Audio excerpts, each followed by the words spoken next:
how much government is spending on these past questions and whether or not they even have any effect on the outcome of the exams. Stay with us.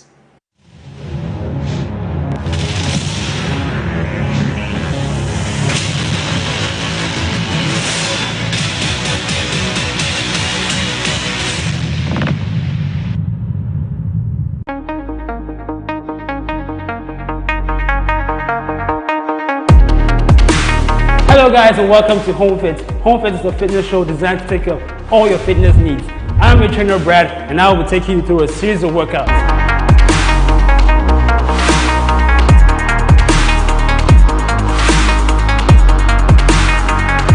After a great workout, let's talk nutrition.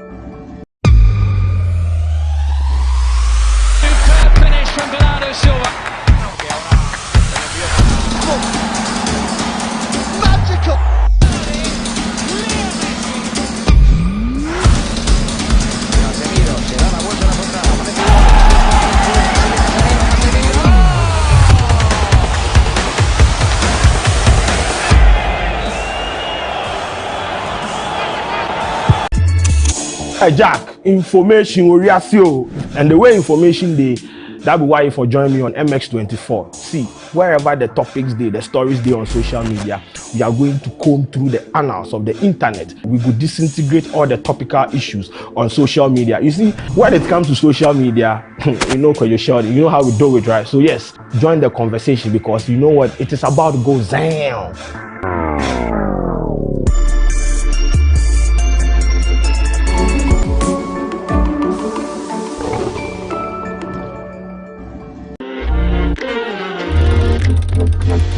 Do you know the top 10 music trends?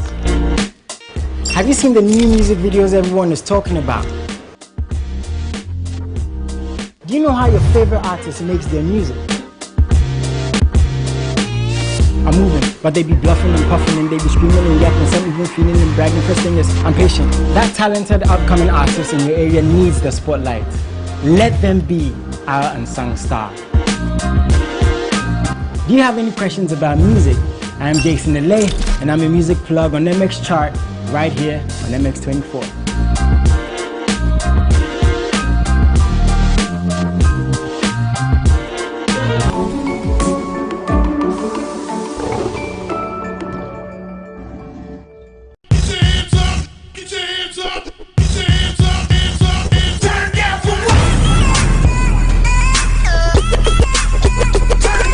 Angelina, you be cool in my temperature.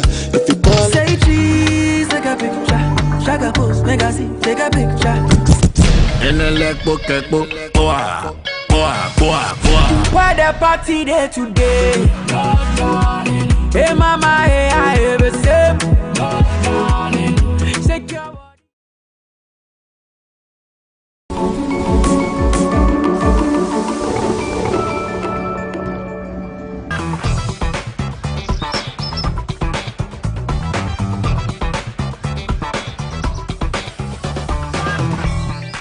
'The game we love and cherish has seen players whose names first hit local headlines now become heroes idolized by fans. My name is Selwyn Saki, and I bring you fresher sports news, Junior, who gets a run and scores. Detailed analysis of the big names with your favorite pundits, both local and international, right on here on MX Break Sports. Highlights, interviews, features, and much more right here. Striking and keeping clear of the other Red Bull. Join me on MX Break Sports weekdays at 2 p.m.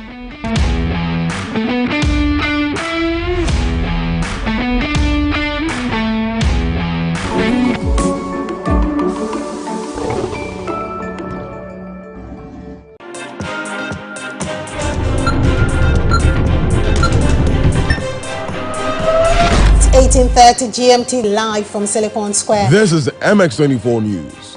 let's head straight into our stories. At least 2 people have lost their lives this morning. There are snakes and alligators inside the gutter. Connect with us online and on air. Press the upon student to pay fees in full. We bring you the news as it happens. The company is on the verge of collapse.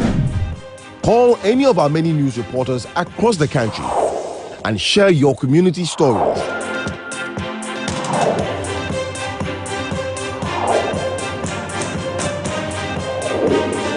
Make a date with us as we tell the fun, fearless, and factual stories across the length and breadth of the country. This is MX24 News.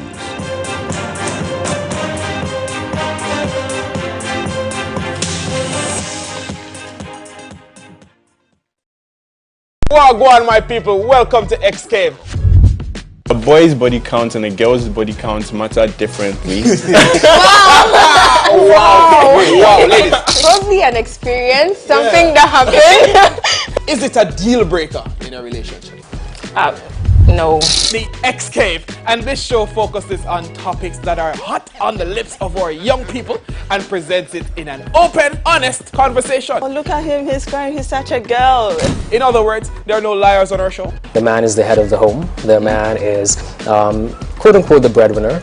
We come here with the truth. We talk of something being toxic. It's something which is harmful or unpleasant. Stay glued to the television for the hottest show on TV.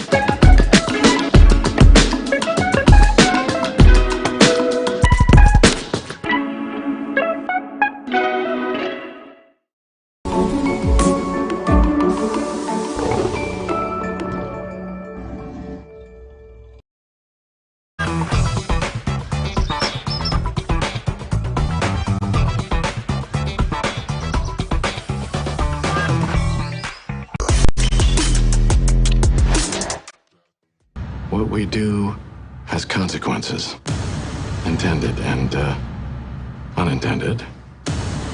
The decisions we make, the actions we bring, have weight. When did it become a crime to succeed in this country? We spotted a suspect trading pattern. All 3 firms have links to Bobby Axelrod. Be careful out there.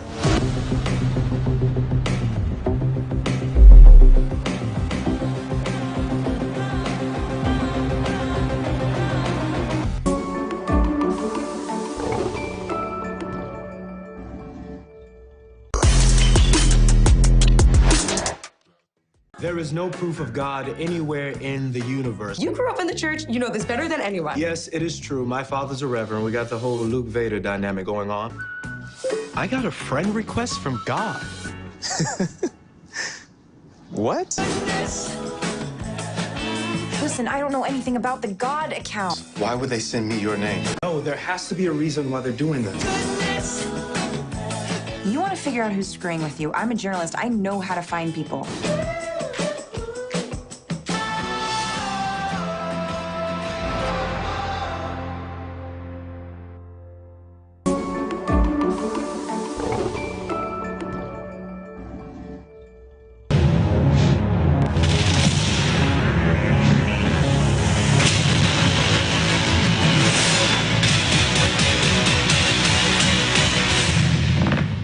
All right, good afternoon and many thanks for staying with us right here on MX24 television. This is Opposing Views. My name is Kwabna Chenche Heneboating. I'm grateful today too you've taken time off to join us for this all-important show because today we are focusing on education. And I keep telling you, education is something of interest to us right here at MX24. And so when things such as reports about some 34 million dedicated to past questions come up, we have nothing else to do but to pay attention to such things. And so today we are fortunate enough to have been joined by some very, very distinguished personalities in the education space, and they are going to help us appreciate a lot more.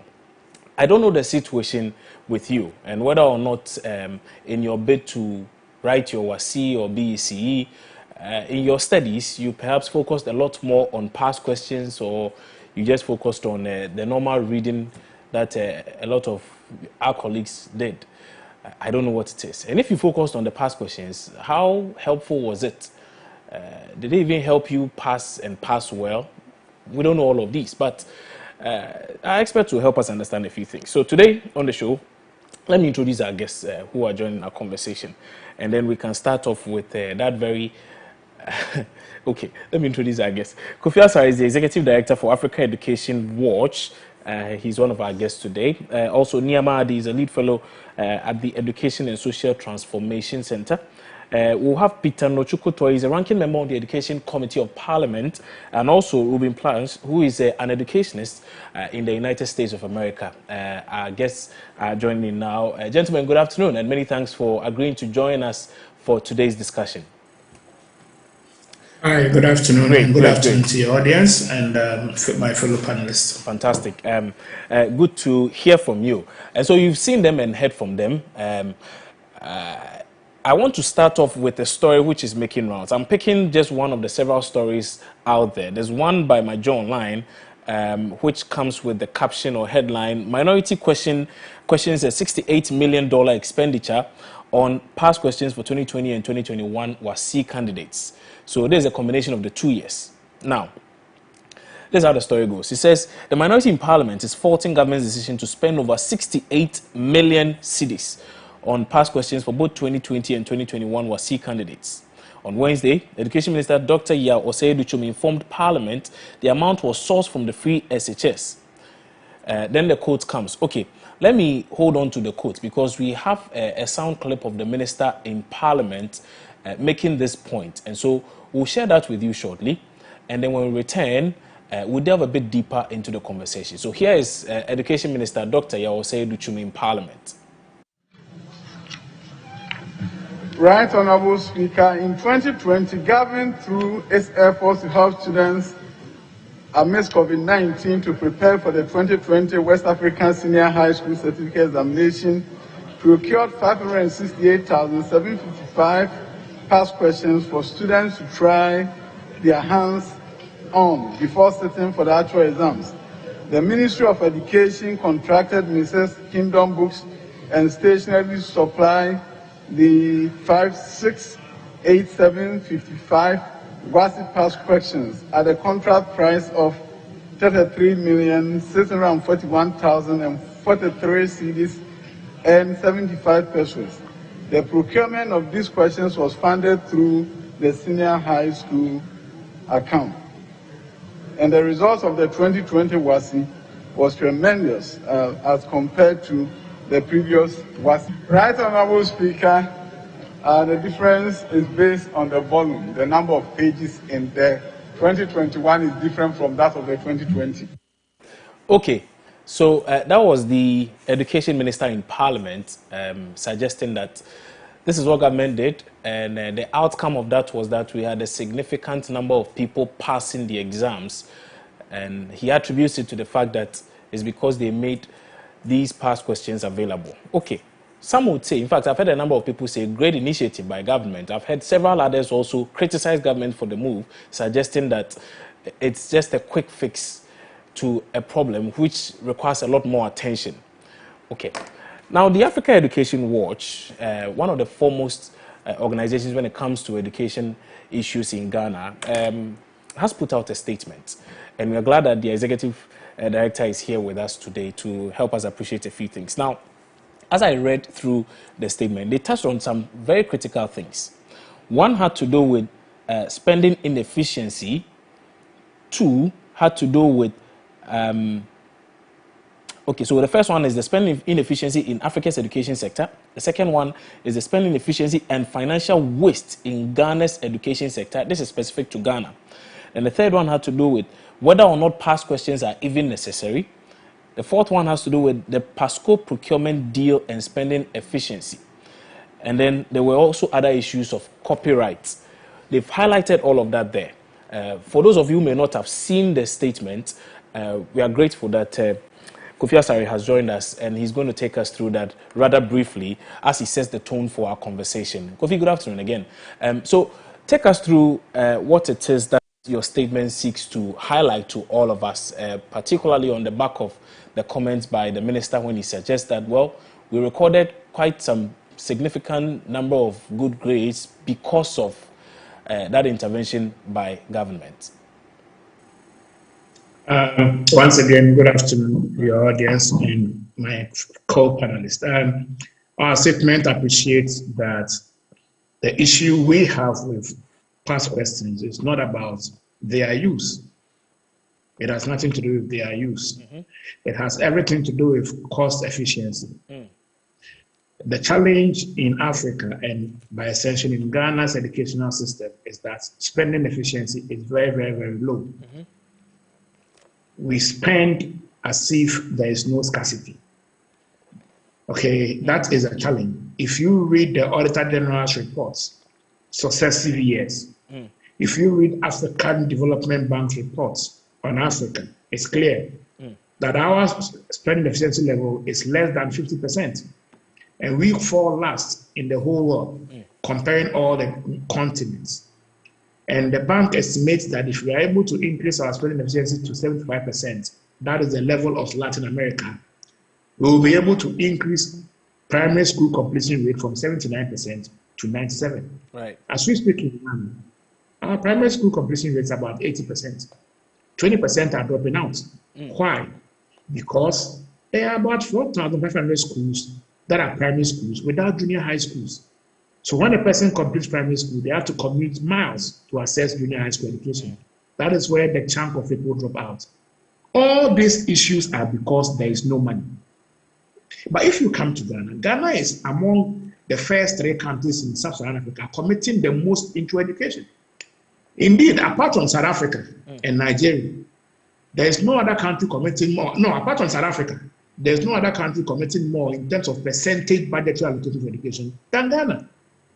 I see. Over the past 10 years, there was a time when Ghana was committing up to 35% of its education budget, into education.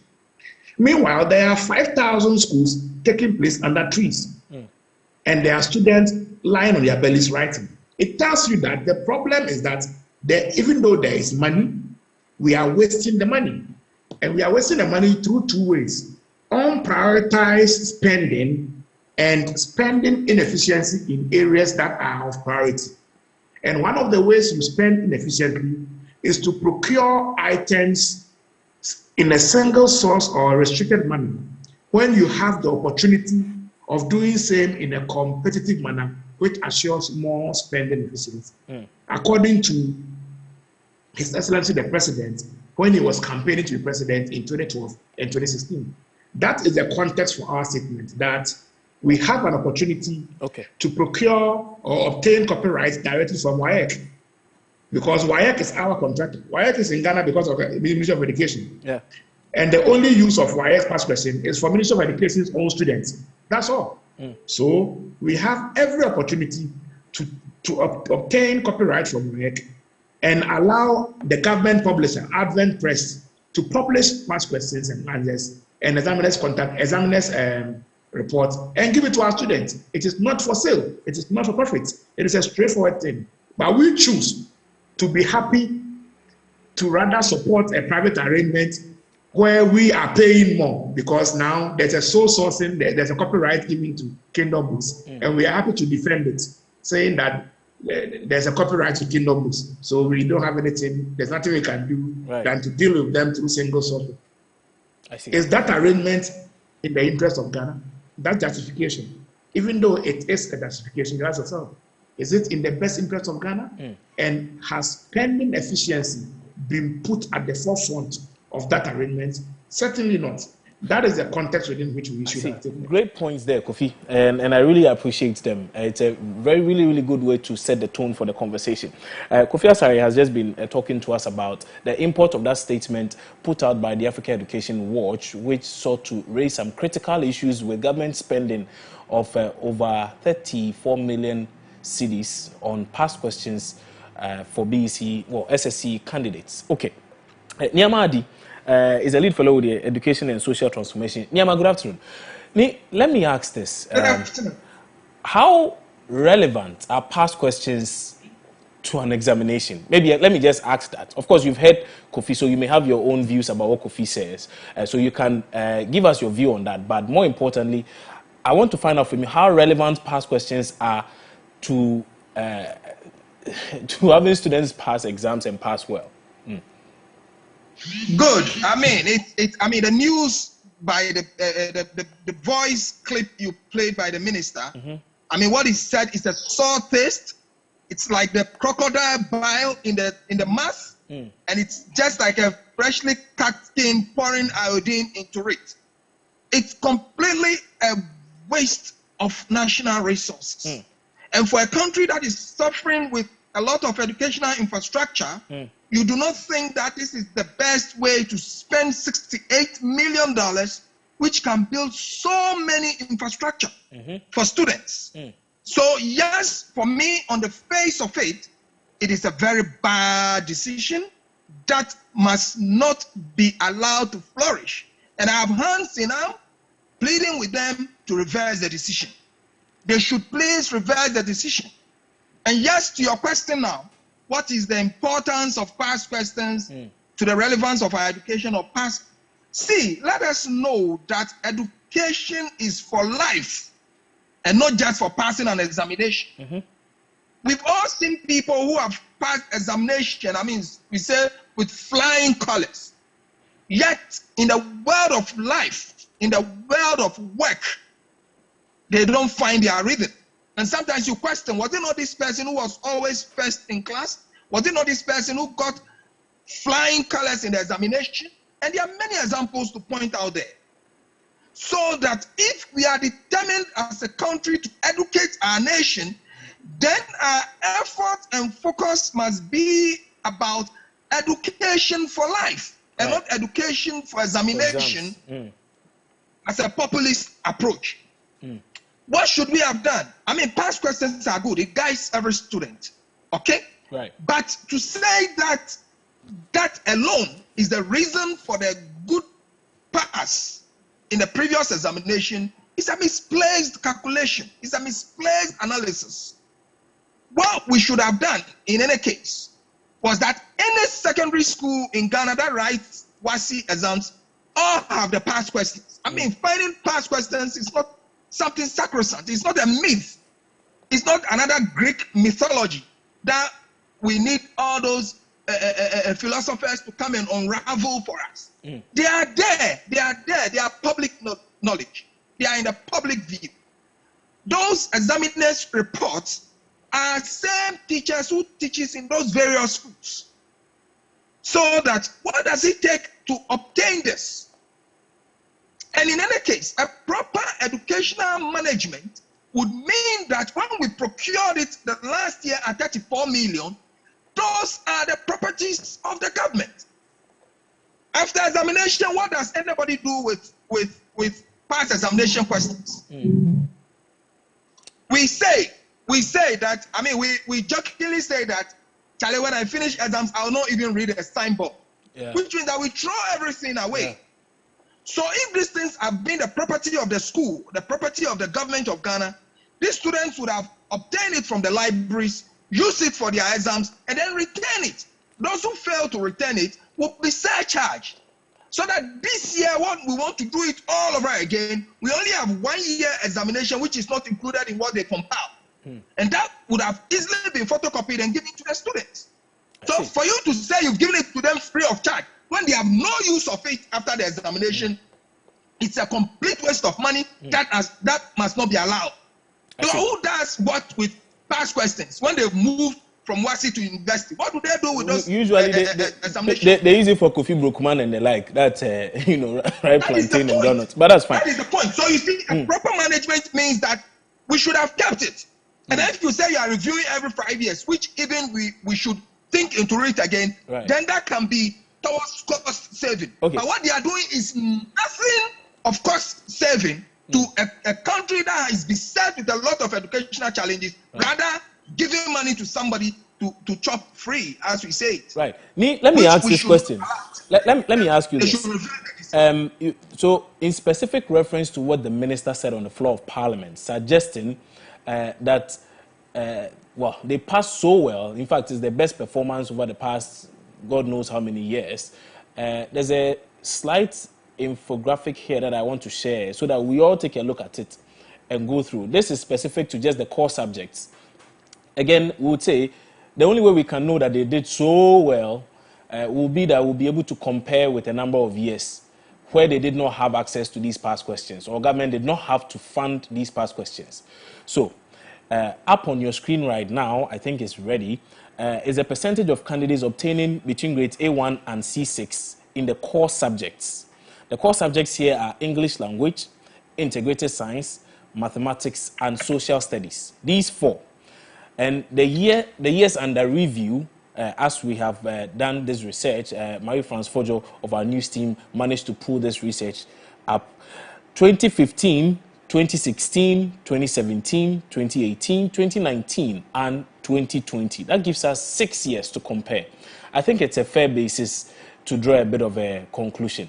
And so if that is ready, kindly share that on the screen so that our panelists can also see what it is I have here. And then we can go through that rather quickly. But if you take a look at it, for the year 2015, is it ready, please? Right. So it's coming up right now. But if you take a look at it, so for 2020, where we are told the candidates did so well, for English language, the percentage was 57.34. So 57.34% of the candidates who wrote the exam had between aggregate A1 and C6. Integrated science, 52.53%. Mathematics, 65.71% rather. 65.71%. And for social studies, 64.31%.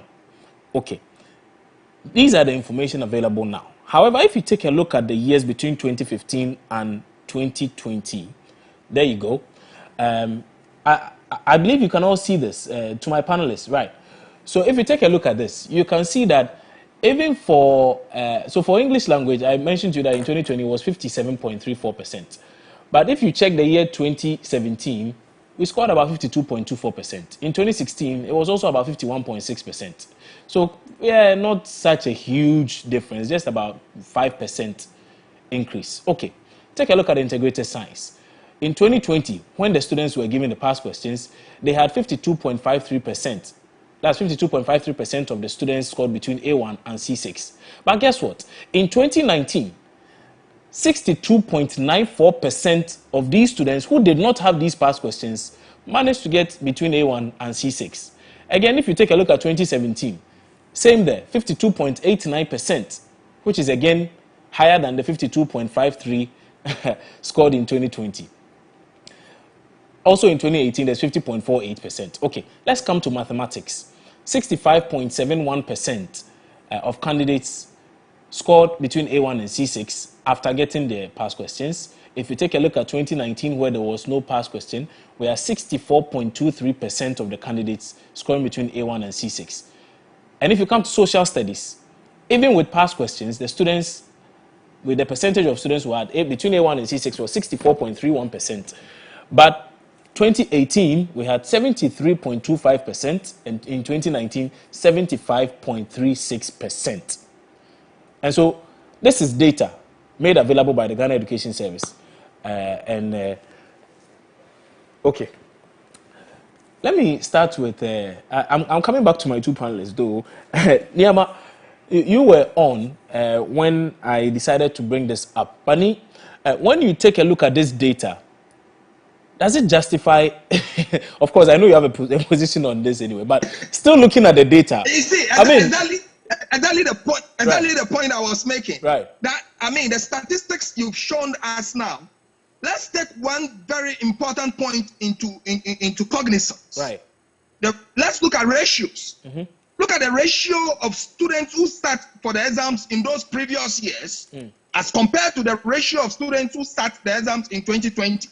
So when you take the ratios in perspective, then it gives you a clear view of how many enter the exam and what percentage pass. You see, when you take only percentage, when you take it only in percentage terms, we are likely to be dissuaded from the point. Because 1% of 1% is 100. Right. 1% of, yes. So if you have more students, let's look at the number of students that entered the exam in 2020 and the percentage that passed. And that tells you that we wasted money woefully. And that money must be retained if we go by that calculation. They have to pay that money because it's a waste of money. Okay. We'll go back and do the ratios. Okay. And we'll tell you that it's a waste of money. Let me go to what they want to tell us. Right. They claim that the past questions ensure that many more students pass. I'm saying that let's work out the ratios of the number of students that entered the exam in 2020 and the number of students that entered the exams in previous years. Right. And look at the percentage pass. Actually, and then you see even just taking a glance at the percentage figures here. Yes. You know, but anyway. Yeah, that's the point. Right. And again, let's go to the other root cause. The main aim of what they're doing, as the minister told us, is so that those in the deprived schools be able to pass the exams. Let's again go down to the statistics. Let them give us the breakdown of the pass rate to tell us those in those deprived schools who were able to jump the failure hurdle. Right. Let's see it. Let's see those breakdown again. And I'm telling you that if we do those analysis, if we break them down to the simplest unit, you will see that we've given away money for free. We've given money for free. Scarce resources is given for free. I'm telling you. Right. Thank you. Let me go back to Kofi. Kofi, I want to ask this rather simple one though.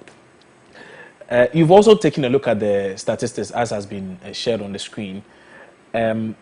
I don't know what you make of it and whether or not it seeks to corroborate your point. But even if the available statistics suggest that, well, quite a number of students passed, are we not beginning to put ourselves in a situation where we are some way, somehow, perhaps making the students over-reliant on some of these things? In a way, then suggesting that let's focus on too poor, pass, forget, like we usually say. So people just focus on mastering the past questions, getting to know the trend, identifying some key questions that may likely come up in the exams. They learn for that, go pass, and then that's it. Are we not beginning to create a problem for ourselves?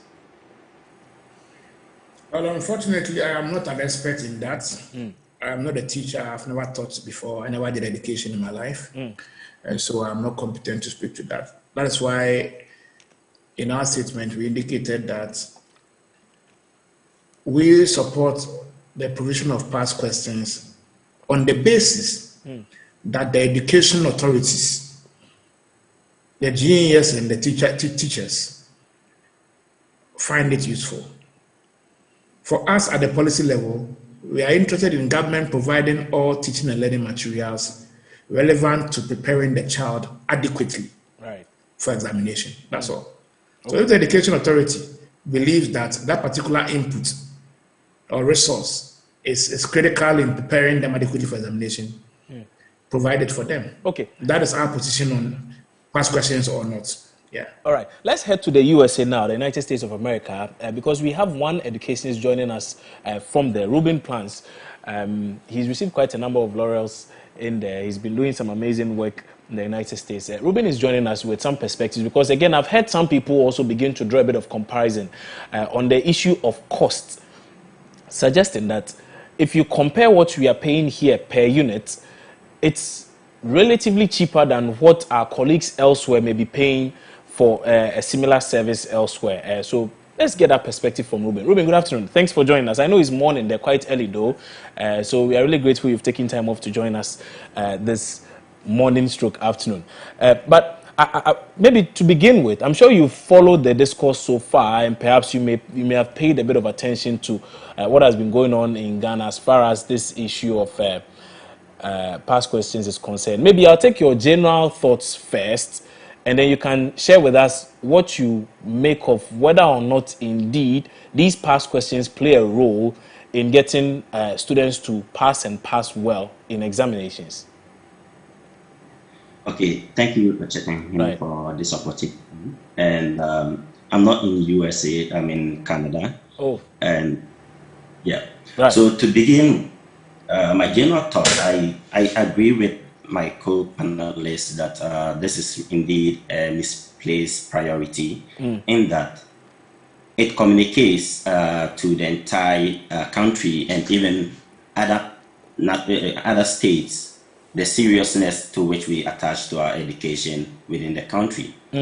And why I say this is that there are different concepts that talks about education and the goal of education. So before we begin, we have to understand what kind of value or the goal to which we expect from our educational institution.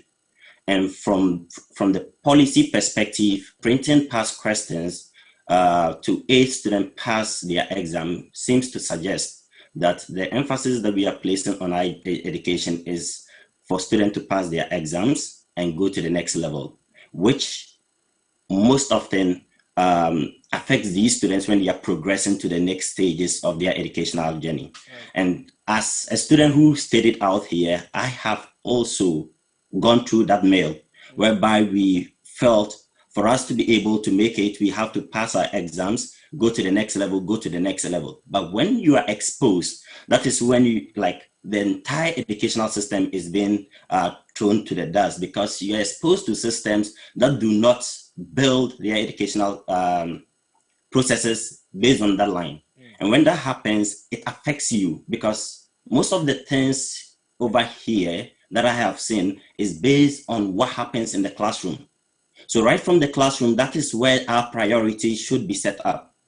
Most of the students who do not pass the exams does not mean that, like, just as you showed the data is not reflective that even the past questions that we are providing for these students are indeed the solution to get these students pass their exams or to do well. So it begs to, it brings into the perspective, what kind of mechanisms can we put in place to ensure that our students actually studies and they are in, like, they can pass their exams.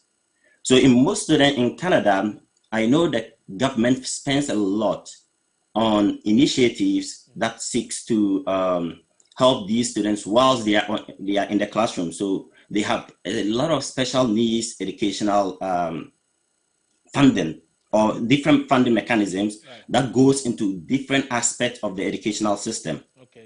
So when you go to the high school and a student is struggling, they have, and most of the students, I sometimes say that, could be having learning disabilities or other forms of disabilities that impacts them. But because we are focusing on passing, we might be providing the past questions for them, which will not solve their challenge. So we need to redirect those funding, identify the challenges that these students are facing, and rechannel those funding to support them, provide them special support. And this can be done when we are able to prep our teachers and give them adequate support in order to help these students. So, Ruben, so some of these things... your position that it is irrelevant to have past questions given to students to aid them in their learning processes. Is that the case? Yeah, I totally support that call that past questions is not the solution. It's just, as you said, it's just a rote learning mechanism, right? So, and most often, if you look at rote learning, students do not learn anything. It's just like the banks, right? When you go to the bank, you deposit your money, and when the time is due for you, you go for your money. You don't care whatever is left. So there's actually a theory, an educational theory called the banking concept. Just like we teaching students based on the materials and expecting them to reproduce the same knowledge you give to them. And that is not the goal of education. The goal of education is to challenge these students to think critically and to reflect. And as an economy that is growing up, that should be our emphasis. How do we educate these students so that they can be competitive elsewhere? They can be thinking critically when they are presented to real life solutions. And that is where the country needs to go. The fact that we, like, for me, it is really worrisome. Like, our time, we used to search for those past questions and buy them ourselves. So for a government, any serious government, to actually channel state resources into providing this textbooks or these past questions for students is a bit worrisome for me, right? Because those monies, as we've seen pictures go around, we have serious educational challenges that deserves those money than those past questions. So for a state to, like, champion that cause is out of place. Okay. It's out of place.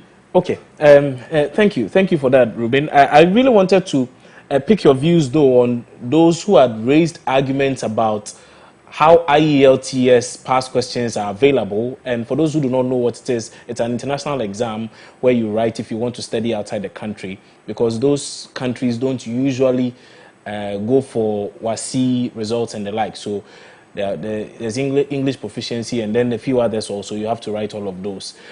There are such past questions available, and quite a number of people still go ahead to procure them and use them in writing, well, in learning and then subsequently writing to pass these IELTS. So if such exams, such past questions are even made available, maybe at a fee, and not just people in Ghana, people all over the world who want to study in prestigious schools, some of these Ivy League schools will have to go through that process, then really what wrong is there if the Education Ministry follows suit, except that, well, we are focused on WASSCE, others may be focused on IELTS and others? So when you come to standardized testing, that is a whole area of research. There are a lot of research outcomes, even in the West, that has criticized standardization of testing and its effects on students. Right? So even though such materials online and students can have access to them, there are studies that have shown that they do not challenge students, or they are not inuring to the benefits of students. Okay. Right? But I'm not even going to go into the whether or not the provision of the standardized testing is. My challenge is when this process is being championed or footed by the state. When there are other critical educational needs that deserves more attention than this. That is where my emphasis is. Okay. So instead of channeling all the state resources into providing these past question textbooks to students, the critical question we should bear to ask is, have we finished solving the most pertinent challenges that educational systems has been confronting over the years? And I think Andy Niyama made mention of the fact that we have a lot of students who are studying under trees. We have a lot of students who, like, even they don't have school buildings in their communities and those sort of things. Right. And if we indeed want to help these students, getting it right from the basic level is key. And if we are unable to get it right from the basic level, we will continue to produce past question textbooks for students, and it will not address that key challenge that our educational system has been confronted with over over years now. Right. So for me, the state shouldn't be footing that bill. The state should leave it. Like, I don't mind if people want to see the nature in which examinations are conducted to prepare themselves. I have absolutely no problem. But for the state to take that initiative to procure those materials for students is a no-go area for me. All right. Thank you, Ruben, for those perspectives. Very, very revealing there. Let me come back to Kofi Asare. Kofi, you had some recommendations for government. Maybe you take us through that quickly. But more importantly also, I would like to know what you consider to be that which requires immediate attention, particularly as regards the educational system in Ghana as we have it. Because based on the commentary I'm hearing, it appears we may have some misplaced priorities. And so as you give us your recommendations, if you could tie that in with the key areas we need to pay attention to at this critical moment as far as education is concerned. I think the points, before I come to the key area, I think the point Ruben is raising very cogent, but that is a broader picture, okay? There are points that interrogate our system of assessment in the public pre-tertiary sector. So it's like it is the test-based system of assessment that has awakened or that has culminated in the need for past questions, the need for students to learn how to answer test questions. Right. And it is true that the world has moved. The world is fast moving from standard tests or test-based systems to a more practical and activity-based formative system of assessment. Right.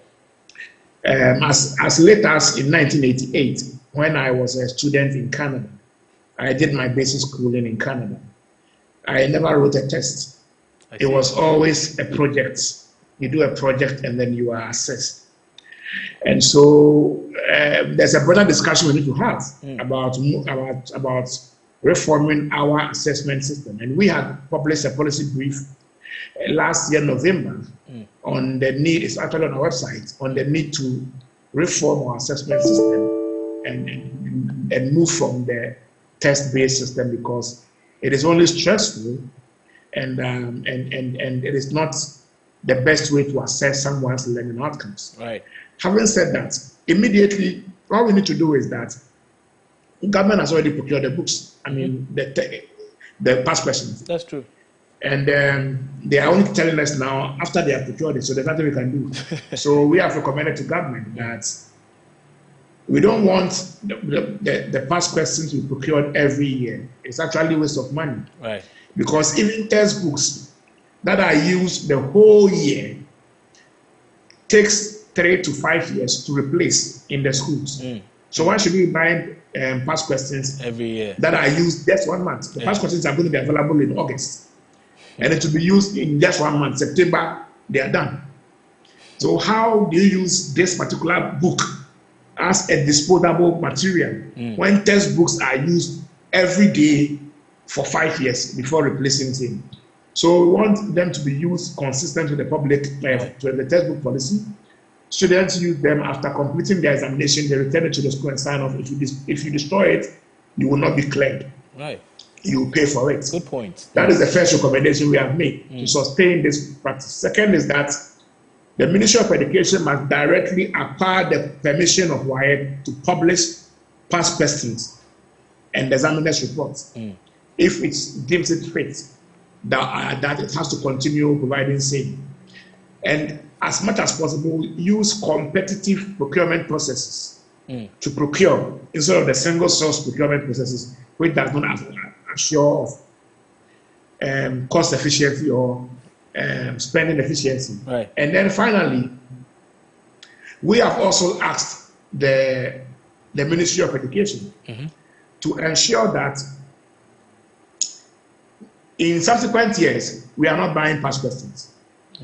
So I am happy that this morning the Ministry of Education came out barely 24 hours after our statement and our engagement with say to indicate that next year they will be buying past questions and that these past questions are going to be used next year. But on that, there's even an emerging issue because our check so far, my team has checked with about 18 senior high schools this morning alone, and they are checking. The check is ongoing. And the finding is, the emerging finding is that, in fact, there was a directive from the GES to head teachers last year that all past questions should be returned. And indeed, students did not take the past questions, so they returned them. And so if that is correct, then it means that we have about 400,000 past questions sitting there. Already there. And we are going to procure another 400,000 again. I see. Anyway. Interesting. So that's the recommendation we have made to the Ministry of Education. Interesting. Kofi, thank you. Yeah. We are informed that this year they will be printing past questions. But we are going to push them so that at least each past question they print is used for at least 3 years before a new one, if it wears out, a new one, is printed to replace it. That's fine. Brilliant suggestions there by Kofi Asare. Let me come to Nneɛma Addy. You've heard Kofi's suggestion. I've heard others who hold rather radical views suggesting that we don't even need it. If people want to go and study with past questions, let them buy it themselves. Others have done same and they have passed the exams anyway. So why should government even foot the bill? But of course, what would be your recommendations? Same question I asked to Kofi. What would be your recommendations to government, particularly as regards developing Ghana's educational sector? For those of you at home and have views, the phone lines are now open. Once my guests wrap up, you can call in. The numbers are on your screen now. If you can't see them clearly, it's 055-033-1511 and 020-473-8481. Nneɛma, let's hear you. I can say in one sentence that, this act is a thief-free of sequential reasoning, in a sense that we've seen the statistics and we are being told that the students have done excessively well, but the statistics didn't show any much difference. And I've now said that we should move a step further and look at the ratios of students who enter the exam and the pass, so that we come out with a clear this. 2, we are told the policy is for deprived schools. Let's go back and get a breakdown and see how many from those deprived schools improved based on the past questions that were given to them. Right. What I would suggest strongly to the government is that in curriculum development, they should institute a period of time where students will be taught specifically how to answer questions. So if you have a section of the curriculum which talks about questions and answers, so if that teachers, the various teachers come in 10, and it should not only be for the 4 core subjects, but all the other subjects should be included. Because we presented a case as if you pass all the 4 core subjects, then automatically you enter the university. But the other elective subjects, which ought to be passed as well. Right. So if we plan 1 year that at SHS 3, there will be a course component called questions and answers, so that every teacher at his 10 will take them through it, and then they go through the process. You know, this is learning for life. Right. This is a proper way of preparation for exams, rather than 1 month where past questions are thrown to the students. Okay. And let me make this point, right, which was so loud out there, that our students from the science and maths quiz, when they competed abroad, said that they could not stand the practical, which means that there was something with that science and maths quiz which is chew, pour, pass, and forget. And that when you are confronted with the reality, it becomes a challenge. Let it be an education for life. Let it be a systematic learning process, so that whatever we learn will live with us for the rest of our life, right, and that will impact in the development of our country, rather than a populist approach of giving exams questions to students. We are pleading with them. We want the development of our education. Niama, we are thank pleading you. With them. Thank you very much. Niama Adi is a lead fellow so with Education and Social Transformation. Earlier, you also heard from Kofi Asai, who is the Executive Director for Africa Education Watch. I'll give the last word to Ruben.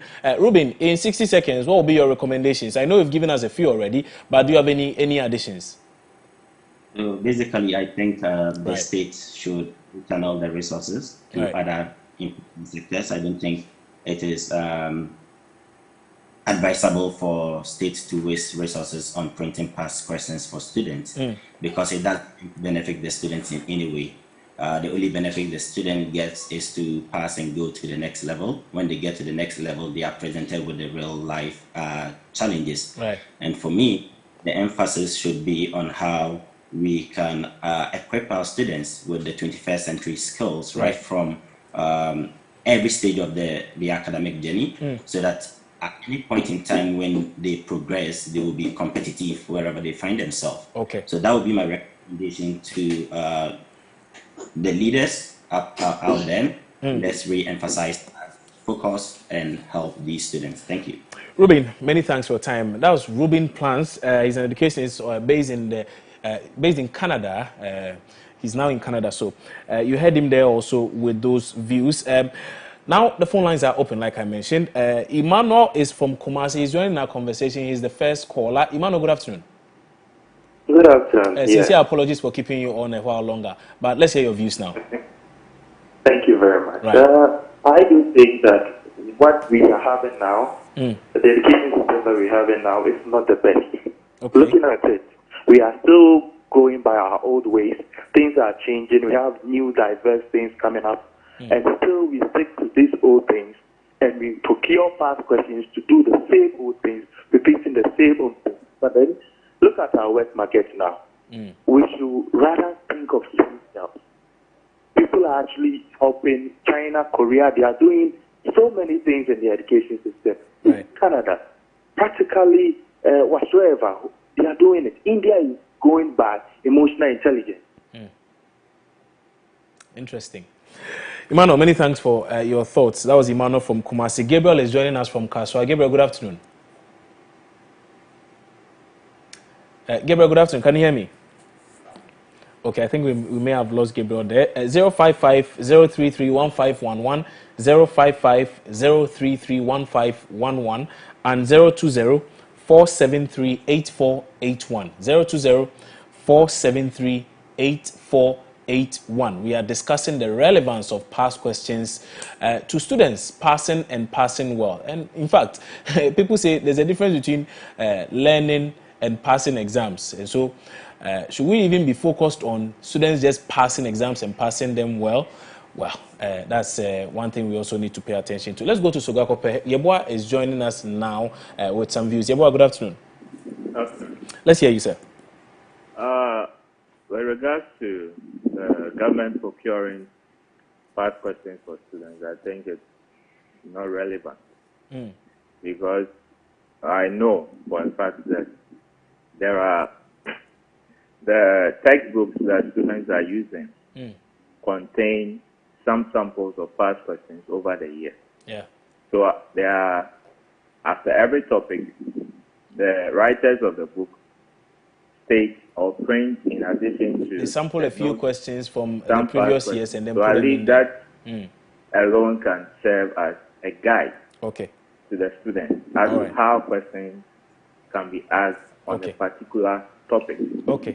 Yeboah, thank you. With the data that you put up there, sure. I think, like Niyama was saying, you should look at the ratio because the number of students who enter the exam for every year are not the same.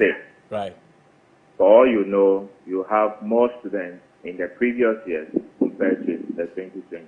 Okay. And the past questions used for last year would have been kept in the libraries of the various schools for the current students to have access to them. Okay. Yes. Yeboah, thank you very much. That was Yeboah from Sogakope. Let's head to the Ashanti Regional Capital, Kumasi, from where Eugene is joining us. Eugene, good afternoon. Good afternoon, bro. Let's hear you. Yeah. In fact, looking at education trend in Ghana, it seems we are losing focus. We are in the era where teachers are trying. The arrears of teachers which need to be paid. Government is not paying, or in the name of there is no money. And all of a sudden, if such an amount is raised by past questions, which I think is no much important at this material moment. Right. In fact, the teachers who teach children, most of them are examiners. And so they have all these past questions they take children through.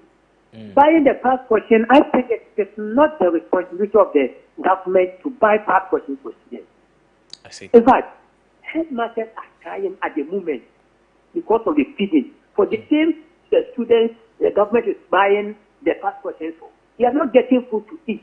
Go to the schools and look at it. And if you have such an amount and you take it, say, going to buy past questions, I mean, there is no wisdom in it. There's no wisdom at all. All right, Eugene, thank you very much for your views. Let's go to New Ebrim.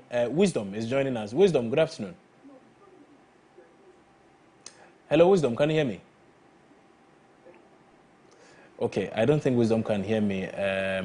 But if you have some views, just let us know. 055-033-1511, 055-033-1511, and 020-473-8481, 020-473-8481. We'll take two more calls and then we are done for the day. The issue on the table today has to do with... Oh, okay.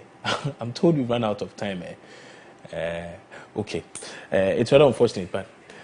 Okay, Ernest managed to sneak in his call. Ernest from Adidome. Ernest, good afternoon. You are final caller, please, Ernest. Yeah, good afternoon. I just want to contribute to the issue please do.